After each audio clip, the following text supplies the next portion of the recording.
This is a special announcement. We are heading to RSA Conference in San Francisco for our 11th years of coverage, April 28, May 1st. And as always, we're bringing you keynotes, conversations with organizers, speakers, industry leaders, plus the latest insights from the world of cybersecurity.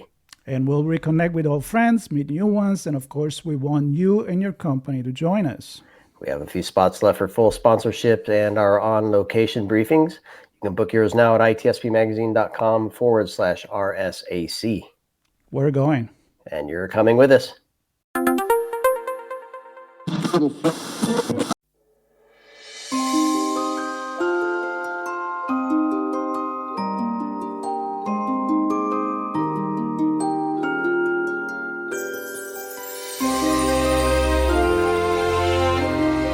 Welcome to ITSP Magazine Podcasts, a modern, innovative multimedia platform broadcasting ideas and connecting minds. You're about to listen to a new short story from Storie Sotto le Stelle podcast. We invite families and friends of all ages to gather under the Tuscan night sky, ready to be carried away by magical short stories suitable for children and the young at heart. Here begins a wonderful adventure. A gift for all dreamers in search of enchantment, wonder, and wisdom. From the original Italian, here we present the English version. Now, let's all be quiet. The story is about to begin.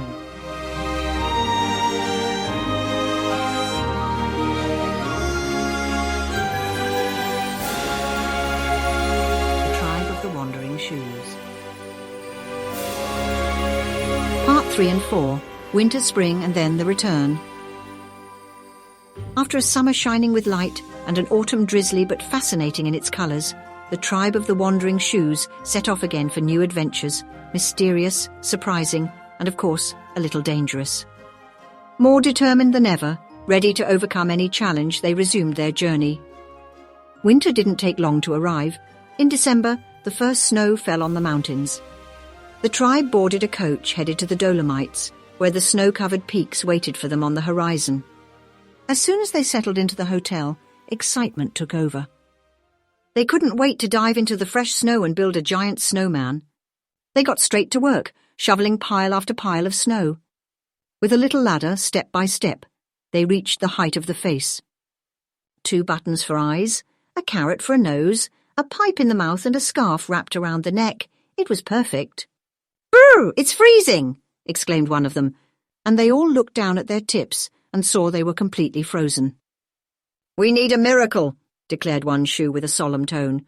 "Maybe a portable radiator," mumbled another, her laces trembling.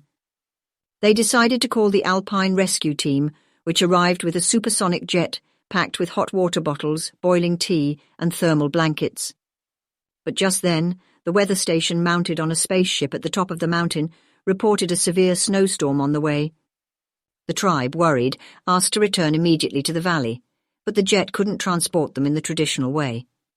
"The only solution? Catapult them down like snowballs wrapped in thermal blankets.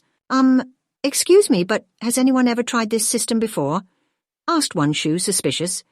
"No, but what could possibly go wrong?" replied another. "Worst case, we'll end up spread across the snow like jam on toast." The flight was wild. They bounced off a cable car, spun an eagle and a couple of vultures into the air, who, surprised, exclaimed, "Oh, ooh!"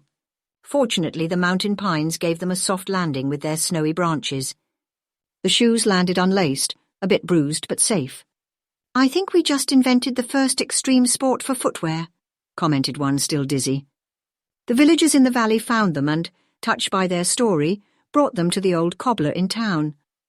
The man, with decades of experience repairing mountain shoes, was initially puzzled to see such a colourful and battered bunch. That night, the cobbler couldn't sleep, wondering how to fix them. At dawn, with determination, he got to work. "No, no, help! You're going to hurt me!" protested the purple shoe at the sight of the tools. "Oh, please," said the cobbler with a smile. "I've been bringing mountain boots back to life for years. You'll be brand new, trust me." And so, with expert hands, he stitched, glued, and brightened their colours, working passionately until every shoe looked spectacular again. The tribe spent happy days in the village. With Christmas around the corner, they helped decorate the lit-up streets, snow-covered trees and shop windows. By then, everyone knew their story and called them left and right for advice on decorations. The atmosphere was magical and festive. Soon the days grew brighter, and you could feel the awakening of spring in the air. Their snowy adventure was behind them, but a new challenge was waiting ahead. The tribe started to miss the city they had left and decided to go back. They marched in single file and took the right road at the first roundabout. They followed a little stream and after a long walk stopped by the bank to rest. They stepped into the shallow water to cool off, when one of them, sharper than the others, noticed something strange beneath some dry branches. Come here, she called out. The others rushed over curiously, and with great effort they managed to flip over what turned out to be an old wooden boat. They jumped in, nudging each other. I'm going first. No, me first. They bickered, tripping over their own laces. But since they were a bit tired from walking, each one took her place. Soon they noticed a problem. Has anyone seen the oars? Oh no, now how do we move? Just then, a shiny pike and a giant shimmering carp emerged from the foamy waves, and without saying a word, began to push the boat, gliding it along the stream and lifting it into the air. But this is magic, gasped one shoe, amazed. As the stream widened into a river, they spotted their city in the distance. The two extraordinary fish dropped them off on the shore and in the blink of an eye vanished into the golden reflections of the water. Good gracious, what just happened? They all exclaimed. Still stunned and silent, they headed toward the big tree-lined park in the city.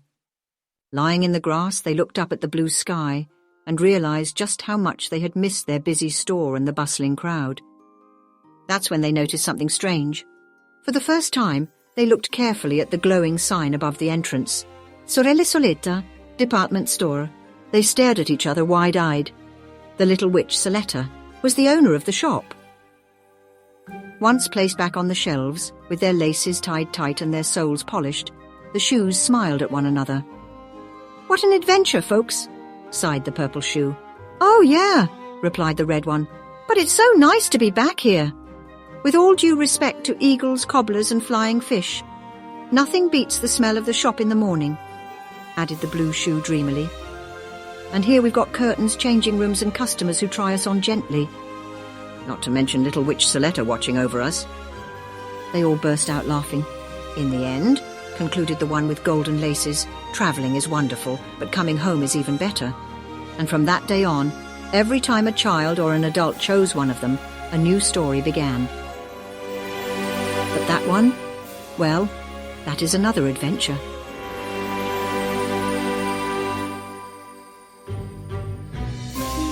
We hope you enjoyed this episode of the Storie Sotto le Stelle podcast. If you like this story, add this show to your favourite podcast player and share Storie Sotto le Stelle podcast with your friends, family and colleagues. If you represent a company and wish to connect your brand to this show and its audience, visit itspmagazine.com to learn how to sponsor one or more of our podcast channels. We hope you will come back for more stories and follow us on our fantastic journey.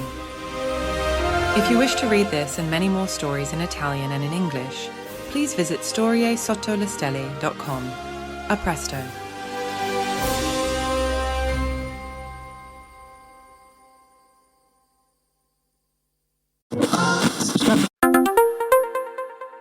Sean, Marco. we are here to deliver a message from the RSA conference team. It's an important message from our friends. RSA Conference 2025, just around the corner, where insights drive action, solutions emerge, and community connections spark innovation. You'll be there. I'll be there. We invite everybody else to be there April 28th through May 1st. You can secure your spot at rsaconference.com/ITSPMAG25. That's ITSPMAG25. See you all there. I'll be there. See you there.